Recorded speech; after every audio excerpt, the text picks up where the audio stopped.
Happy Tuesday. This came up in conversation tonight, so I want to talk about it.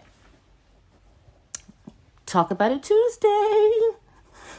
No, okay, I'm not here to correct jokes, although I know I'm hilarious. This came up in conversation, and this is what I mean about owning your story. Well, there's two parts to this. Anyway, owning your story. Half the things, if not more than half, people know about me, I've shared. I've owned it, right? In fact, people love to throw in anyone's face that's kind of doing what they're trying to do. No one's there yet, right? So a lot of people throw in my face that I'm not as evolved as I claim to be. And I'm not. I'm working towards it, but I get triggered. That's not what I'm here to talk about. I'm not talking about my triggers. But, so there's two parts to this. When you share things to people, right? Now people have something to throw back in your face. But when I say own your story, the reason why I say own it is because now if anything's thrown back in my face, like you can't throw something back that I threw at you, right? Thanks. Right? I know, got it, right? So that's why I say it.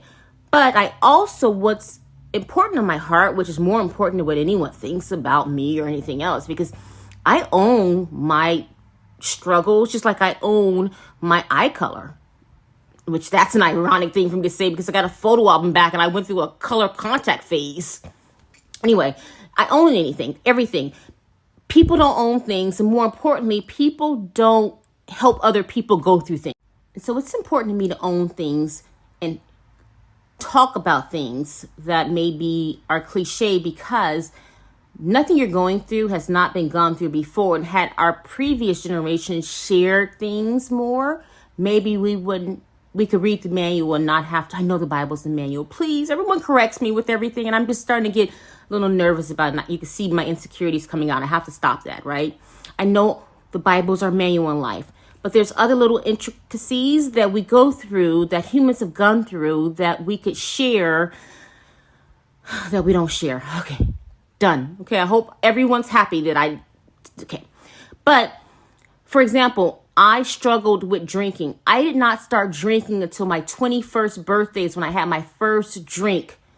San Jose Live, my sorority sisters took me out. I think I had a Long Island iced tea. First drink at 21. My parents didn't drink. No one talked about drinking, which is why it's important for me to talk about some people have unhealthy relationships with alcohol, and it's okay. There's a study done. They gave alcohol to these green monkeys. Fact check this. I'll find it. You know me, and fact checked it. You're going to fact check it anyway and complain about what I said. But 15% of the monkeys that they gave alcohol to monkeys, 50% of those damn monkeys drank themselves into a coma the first time they had alcohol. The other monkeys didn't. So there's something going on with some people's brains where it's they're on top of the world when they drink, and other people are like, yeah, right? So it doesn't taste good. I happen to be that 15% of the population. No one knew to talk about it because no one in my family, that's another story, but we didn't know to talk about it. So it's important in my heart to share my stories in case I come across 15% of the population that struggles with, eventually they're going to have to start negotiating not to drink so much. I went through a dark time, and that's when I really started depending on it. Everyone talks about alcohol. No one talks about how it's not great. There's poison in it. And more importantly, there's 15% of the population I meet that didn't start drinking until she was 21. Even though I was really, normal with it in the beginning. My parents didn't drink. I didn't grow up around people drinking. We didn't have social things when I was, growing up.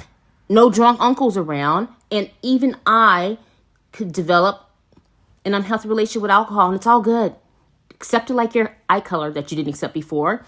And let's move on and do bigger and better things. That's why I talk about my story. That's why I say own your story. And I want us all to kind of be brave and start talking about our